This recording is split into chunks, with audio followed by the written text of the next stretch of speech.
You're tuned into OBC TV Youth. Welcome to Olive Branch Church's Youth Jam, a place where we learn more about Jesus and each other. We're so glad that you tuned in today. Are you ready to be entertained? Are you ready to be inspired? Are you ready to learn more about Jesus? Let's do it now. Good morning and welcome to OBC Youth Jam. And you know that JAM stands for Jesus and Me, which is our weekly service designed to share the good news of the gospel of Jesus Christ to our children and teenagers in a way that meets both their level of interest, curiosity, and understanding. Our hearts are rejoicing in knowing that you've decided to spend a part of your morning with us in worship. As we so often say, this is the day that the Lord has made, and we shall all rejoice and be glad in it. As a matter of fact, this is a good day to know that God is smiling down on each of you and all of us, and that He has plans to bless and prosper us on today.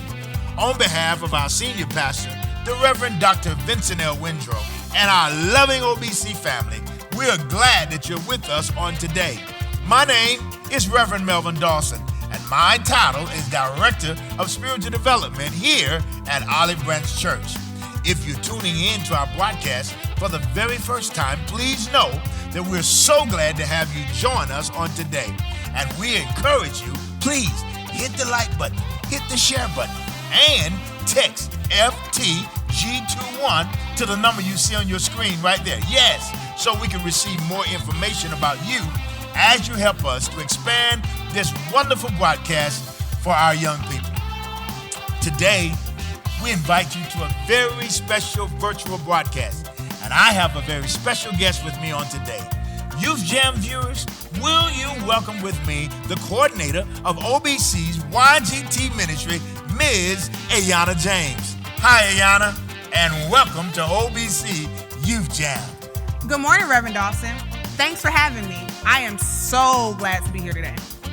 Before we tell everyone why you are visiting with us on today, and incidentally, you are our very first guest ever on our broadcast. Tell us, what is the YGT ministry? Well, YGT stands for Young, Gifted, and Talented. And we're the Young Adults Ministry here at OBC. Our ministry includes members whose ages range from 19 to 35. We focus on supporting one another as well as the community. Well, I am delighted to have you here with me on today. For tomorrow is MLK Day, which is the day that was established to honor the life and legacy of my frat brother, Dr. Martin Luther King Jr. You're right. Not only are we honoring Dr. King, but this is the day that we encourage all Americans, whether they're young or they're old, to volunteer to improve their communities. Americans celebrated the first official MLK Day, which is the only federal holiday honoring an African American, on Monday, January 20th, 1986. I remember the day well. This federal holiday now takes place on the third Monday of each January. You're correct. It was designed to honor a civil rights activist, a minister, and ultimately he was a man who used his life to inspire some change. Fun fact. What is it? Did you know that he wrote 6 books before he died, and he had 5 more published before his death in 1968? Not to mention, hundreds of articles were written about him, his life, and his legacy. Well, yes, I knew that, and one of my favorite books is A Call to Conscience, the landmark speeches of Dr. Martin Luther King Jr. by Claiborne Carson and Chris Shepard. I can remember several times growing up in my hometown having to recite the I Have a Dream speech. The whole speech? Yes, the whole speech. Wearing the black suit, the white shirt, and the black tie as well. My mama had me lit, girl. I see. Well, in a moment, we're going to invite 3 of our shining, upcoming stars from our Vineyard Youth Ministry and allow you to interview them about their knowledge of Dr. Martin Luther King Jr. Absolutely. So today we will have Braylon Cook, Elena Rowland, and Jonathan Perry, and I'm excited for them to share their thoughts and even their opinions on Dr. King. That's a good group of young people. Well, before we get started with these interviews, let's begin this special Youth Jam service with this wonderful song about Dr. Martin Luther King Jr. Listen, take a listen. Yeah. Today we honor a legend. This historical moment. MLK. Martin Luther King Jr.'s life began like yours or mine. Born in Atlanta, Georgia in 1929. Martin Luther and Alberta Williams were his parents' names. With siblings Alfred and Willie, Christine Martin would play games at Ebenezer Baptist Church in Atlanta. They were raised. Their father was Minister King, where the congregation praised. Martin graduated from high school early at age 15 and went to Morehouse College, grew in knowledge, though just a teen. He learned thorough protest to slavery in 1849. Then at Crozer Seminary, he saw God's great design. He with the peaceful tactics Mahatma Gandhi used at every turn. Though he finished top of his class, he still had so much to learn. So off he went to study at Boston University. Met and married his wife Coretta Scott in 1953. Learned theology, worked toward diversity, cared for the poor, till he took a job as a pastor in 1954. 'Twas in Montgomery, Alabama, where hate was winning out. The whites claimed things were separate but equal, but Martin had his doubts. Jim Crow laws enforced separation between the blacks and white. Blacks sat in the back of the bus, violating human rights. In 55, Rosa Parks was arrested for sitting in the front. Without a doubt, this historic event forced a battlefront. So Martin led a bus boycott. People walked to inspire a fix. To the protesters gleed, the laws were changed in 56. Dr. King preached resistance. Was most effective through nonviolence.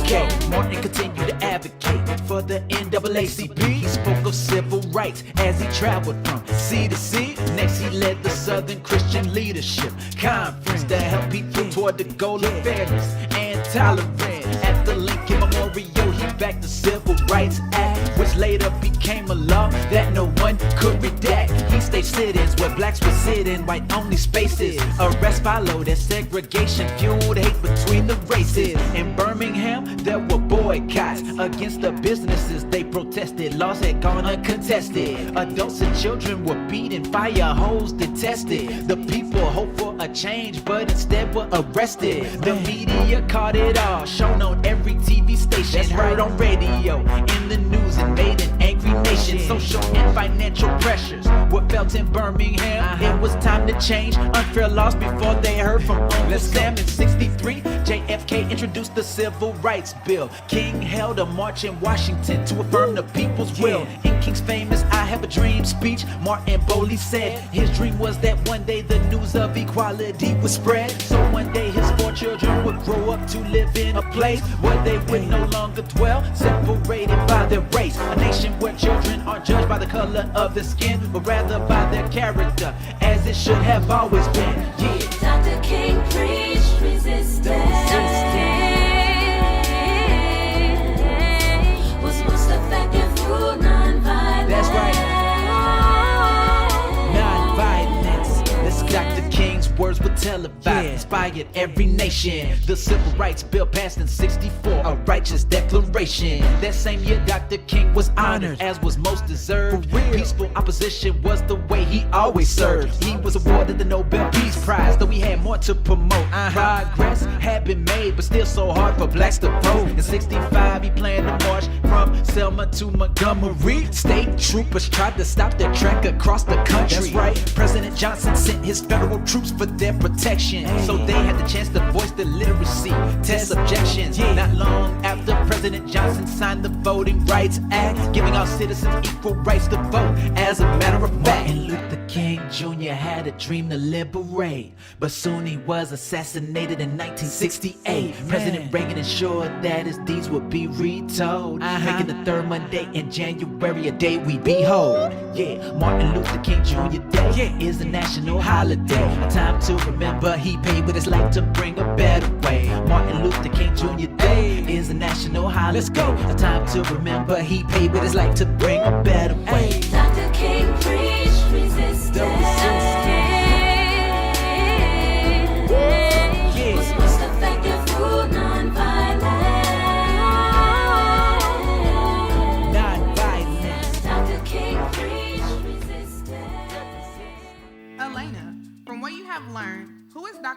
King Jr., and what is he known for? I know that he was a Nobel Peace Prize winner, and he won the award for his peaceful and nonviolent protests that led to African Americans' civil rights. So, what about protests did Martin Luther King Jr. stand for? He wanted our voices to be heard in a nonviolent way. He planned and was a part of so many walks, marches, and sit-ins that helped bring attention to the injustices towards African Americans. I think this is why lots of people across our nation and around the world were able to see the struggles of blacks. We know Dr. King did it, but have you seen any of those kinds of protests in the world today? Yes, I have. Watching the news with my parents, I have seen clips of the different protests that have happened across our nation. Black people have been killed for many reasons, and there have been protests to bring awareness and justice for those like George Floyd, Breonna Taylor, and Trayvon Martin. Do you think all of these protests have gone in a way that would have made Dr. King happy? I think a lot of them have, but Dr. King would have been disappointed by the riots that have happened during and after some of the protests that were supposed to be done peacefully. Do you think that the protests have been successful? Yes, because our voices are being heard and we are able to spread our message through social media and the news better than ever. To me, Black people are getting more opportunities too. We still have a pretty long way to go, but I think this is what Dr. King would have wanted us to be doing. Braylon, from what you have learned, who is Dr. Martin Luther King Jr. and what is he known for? Dr. King was a preacher and he really wanted everyone to be treated equal. During the civil rights time, many people were not treated fairly, especially Black people. So, what were some of the differences that you have learned about? Whites had more things than Blacks. They had better school books, houses and cars, and if Black people had those things, they were leftovers. MLK wanted everyone to know that we're all human beings, even if our skin colors are different. He wanted everyone to be treated equally. So do you think that Dr. King's efforts back then helped make things better for today? Yep, I do, because I have people in my classes of all different skin colors, but now at least we can use the same things, and even my neighborhood is filled with different people that don't look like me, but we can get along with each other. I can go to a store and use the same door as the next person. I can sit at the same table and use the same bathroom at the gym, just like everybody else. So do you think African Americans are being treated equally now? Not really. Even though we are all able to use the same places as everyone else, we sometimes still have problems just because of our own skin color. People still find ways to treat Black people different. Because we are Black, sometimes people don't think that we are smart or that we can be successful. It's just not fair. Although things are not perfect, because of Dr. King, my life is better today. Jonathan, from what you have learned, who is Dr. Martin Luther King Jr. and what is he known for? He was a major civil rights activist and he helped African Americans gain an equal right to vote. So in what ways did MLK help African Americans gain that right to vote? Dr. King led marches and gave speeches expressing the need for African Americans to have the equal right to vote. African Americans were able to vote before Dr. King, but in many places they were afraid to vote. They had to take literacy tests that would either discourage or disqualify them from voting.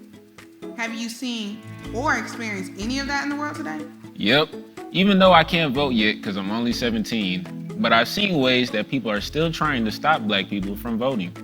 Oh, really? Do you have any good examples? Yes, I do. For example, in Black communities, voting poll locations have longer wait times. I guess this is supposed to make people impatient and just not want to do it at all. And sometimes the poll locations have been changed or even closed. Limited access to absentee ballots and many other things cause people to be frustrated and lose their interest in voting. Look at what just happened. They didn't even want mail-in ballots even though we are in a whole pandemic and a lot of people didn't think it was safe to go to the polls. Now that African Americans have the right to vote, how has that helped to shape the United States? When Black people can vote, change happens. Voting lets us use our voices. We put people in office that can help make change. We now have African Americans in politics like Reverend Ralph Warnock, Maxine Waters, Stacey Abrams, Vice President-elect Kamala Harris, and former President Barack Obama. All of them have been given the opportunity to make change because of Dr. King. Based on what Dr. King stood for, and what is being displayed today, what do you hope for within the African American future? I hope that I am not killed because of the color of my skin. I can live wherever I want without having to worry about my neighbors treating me differently because I'm Black. I just hope that I am not seen as a criminal or a threat. I am a human and I would like to be treated like one.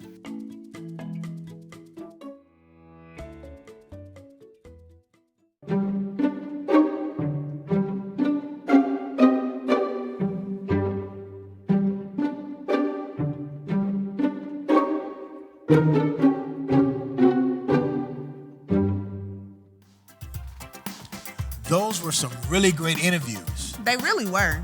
So tell me, Ayana, how did you enjoy it?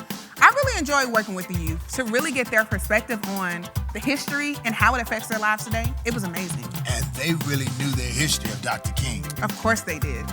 Well, it's time for us to sign off for this week, and it has been my pleasure to share this special presentation with you on this morning. Special thanks again to Ayana, to Braylon, Elena, and Jonathan.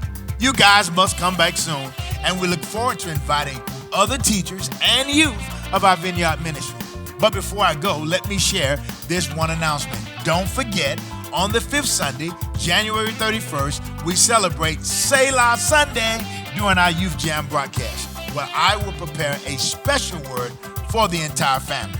Well, until next week, when we shall all gather around the virtual screen again, our prayers are that God will continue to surround you and your family with His love, His grace, and mercy, and bless you with unspeakable joy.